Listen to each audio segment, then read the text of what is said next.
Mary makes the sun shine. Oh, honestly. Oh, happiness is blooming all around me. The daffodils are smiling at the dawn. When Mary holds your hand, you feel so grand. Your heart starts beating like the big brass band. Okay, well, that's have a jolly holiday with Mary Poppins. If you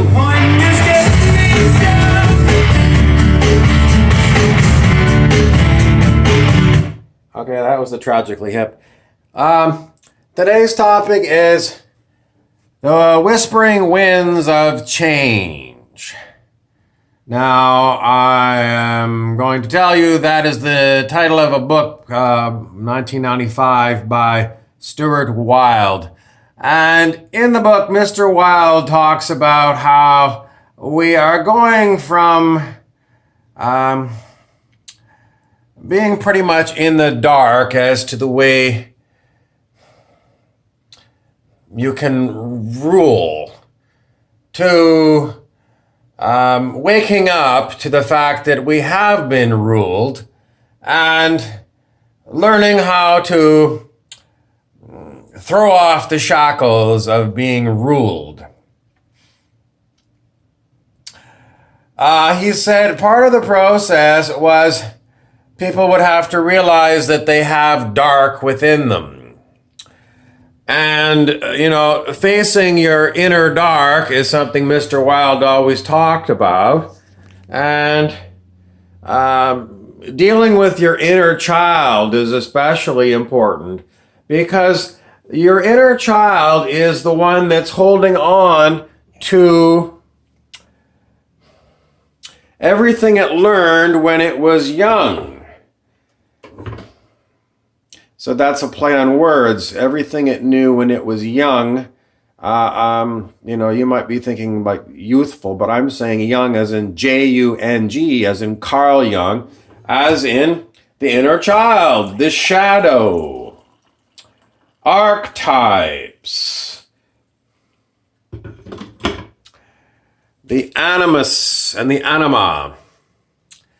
All of these terms that have to do with your consciousness, your subconsciousness, your unconsciousness, your id, your ego, your superego, all these buzzwords from psychology and Mr. Jung. Now, what good are buzzwords? Well, it's basically telling you that in times of change,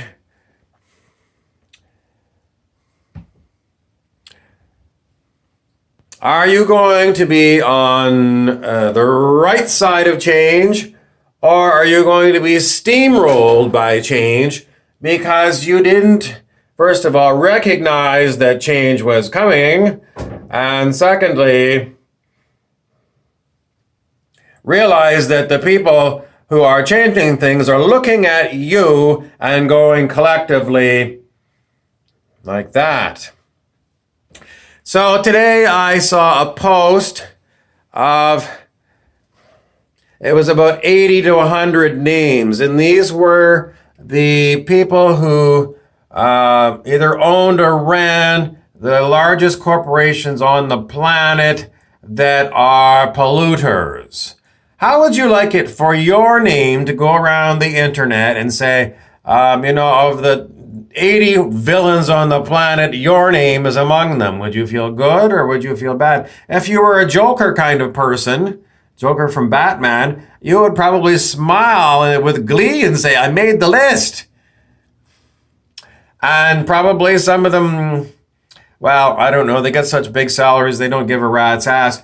I'm also remembering the movie Baraka, which is how you put these things in perspective. Because is it fair that you give 80 to 100 people the title of supervillain of the world because they own all the mining rights, all the oil drilling rights, and their corporations are in charge of fossil fuels?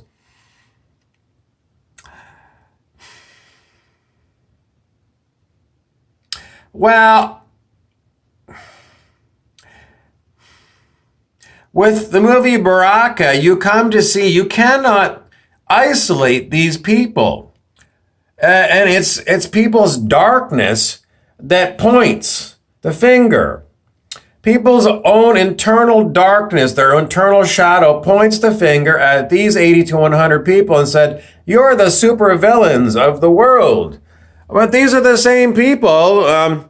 Let's talk about Justin Trudeau, Prime Minister of Canada, who flies around on fossil fuel emitting jets to take selfies.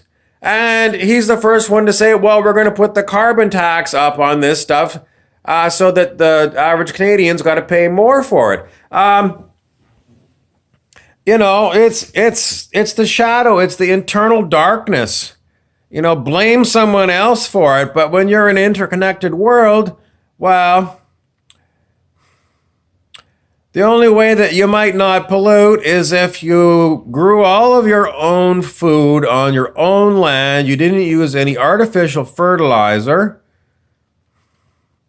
And you didn't use a cow, because everyone knows that cows fart. So you can't use any manure. So what are you going to use to fertilize your garden?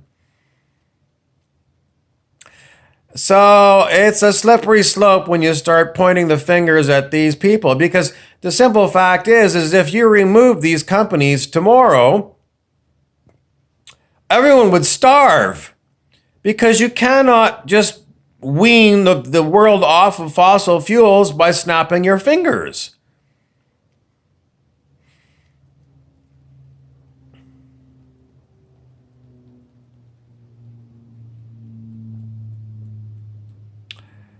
So playing the blame game is, I wanted to jump on that meme right away and send it all out. These are the horrible. But,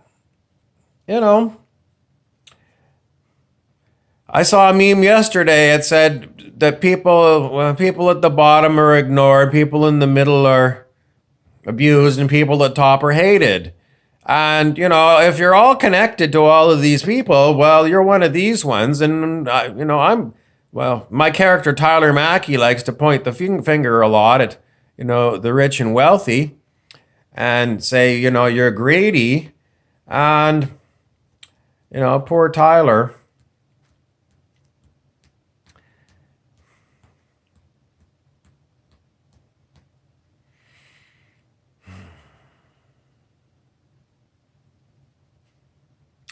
So, as far as Chim Chimney, Chim Chimney, Chim Chim Cheree, the song, I've been thinking about it because it's a funny song, and it's supposed to be about a chimney sweep that's lucky, but if you listen to the melody, it's kind of sad. It's got a very sad notes to it. I wish I knew what key that was. I'd have to look it up. I don't know. I just know when I listen to it, it's kind of like, it makes you want to ponder it. Dick Van Dyke is as the chimney sweep, and he's saying, I'm so lucky, I'm full of luck, and yet the music is kind of sad. So, and then I think of Walt Disney, because he's always, his organization is always blamed for programming children and for being an Illuminati kind of programming, subconscious programming. The Manchurian Candidate, that was a Frank Sinatra movie where he was subliminally programmed, and at some point, I think it was the Russians triggered him, and then he became whatever he became. It was just a mind control movie. But you hear these musics. Different kinds of musics. When I go out to karaoke, and there's such a wide gamut of music that people choose to sing. And I always think it's important what they've chosen to sing. Sometimes I can't stand the music and I got to go outside and get some air. But I always listen to it, and I always try and think, okay, what is the mood that has prompted this person to choose this piece of music?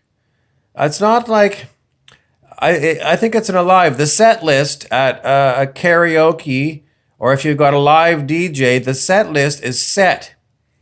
Not well in advance. It is set when the person goes into the room, and the mood of the room, the energy of the room influences the person, and the person goes through their library of, okay, when I felt this mood in a room before, this is the song I thought of. So it goes through your memory Rolodex in your head looking for music that relates to that vibe.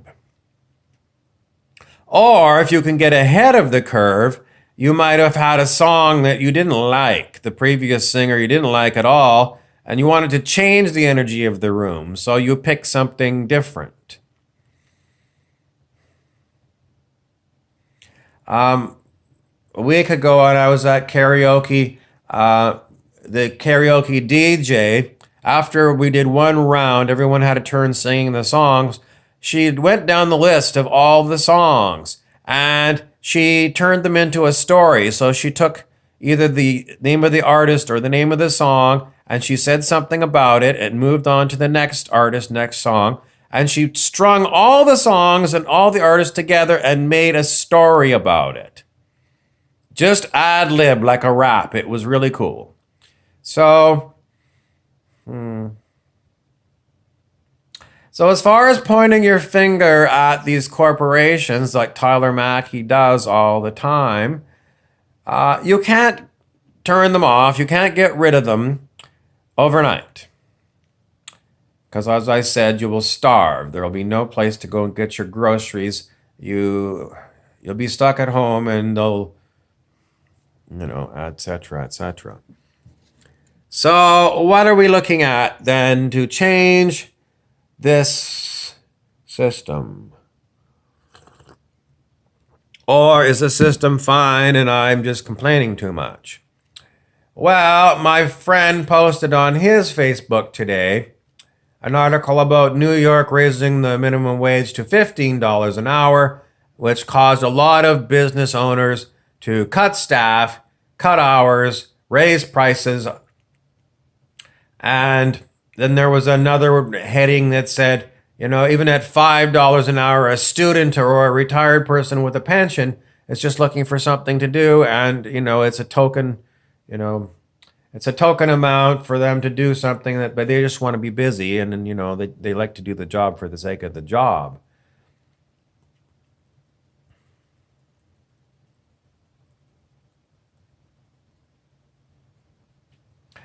Yesterday, my sister-in-law, who's a realtor, posted a 2-bedroom house in my town it was around $179,000. And I try and figure out, at $5 an hour, how many lifetimes would it take to buy that house? At $15, how many lifetimes would it take to buy that house?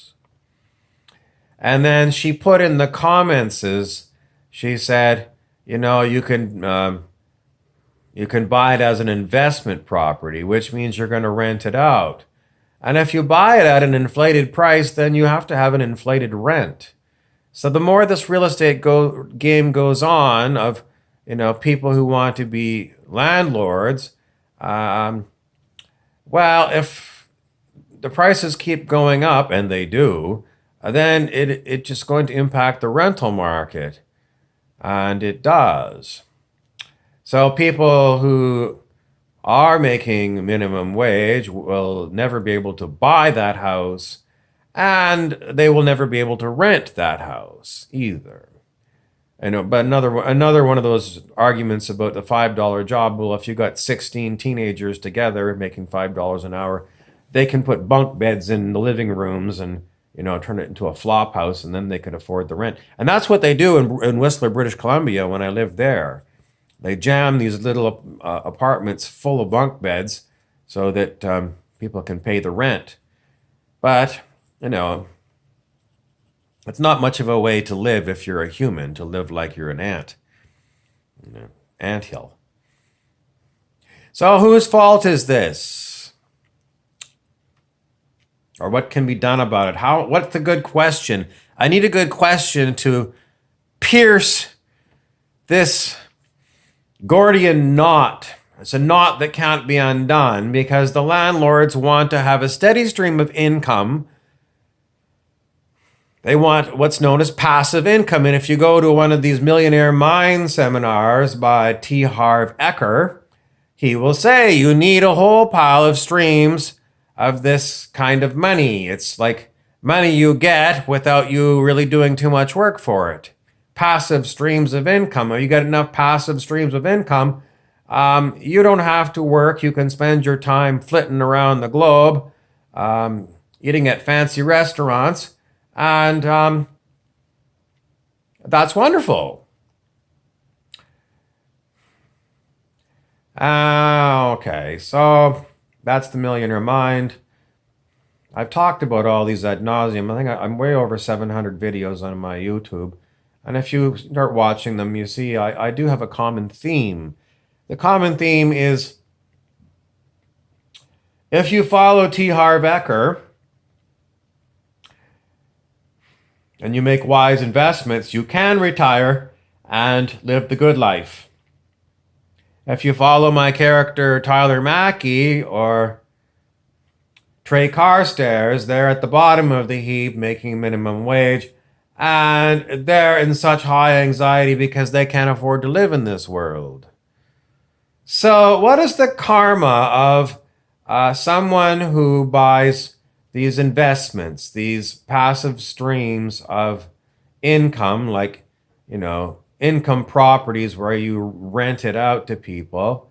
Is there good karma or bad karma associated with it? I'm going to say no. I'm going to say there's no bad karma in being a landlord. I mean, you know it. Like some people, even if they've got the money to buy a house, they don't want to be a homeowner. They prefer to rent. So it's not a karmic thing to be a landlord. And, if you're a landlord and you want another property and, the price has gone up and you put a bid in and you're stretching your budget and you're saying, well, I'm going to have to raise the rents on the people coming in.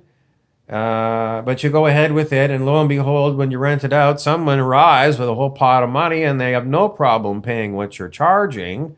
Is that bad karma? No. So where the issue falls down is with the people who are priced out of the marketplace.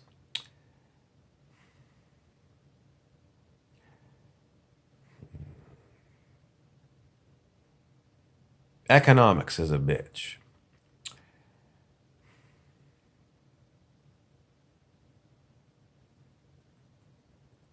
We've got subsidized housing. They got the city bought an old hotel and converted it into single room occupancy rooms for people who come out of the shelter, in the homeless shelter, and then they put them into these converted hotel rooms. And, the rent is geared to income, or if they don't have any income, perhaps they get to stay for free. If you're either old or, you've got some major medical problems, you can be put into a nursing home, which is rent geared to income. And if you have no income, you can stay there for free. And you get not only your little room with your bed, but you get 3 meals a day and snacks, a communal television, and you're not really allowed to leave the property unless you've got somebody with you, depending on how bad your dementia is. So, I don't know. I'm getting very long-winded, and I'm way over 10 minutes. 20 minutes. I want to tell you the solution. What is the solution? The solution is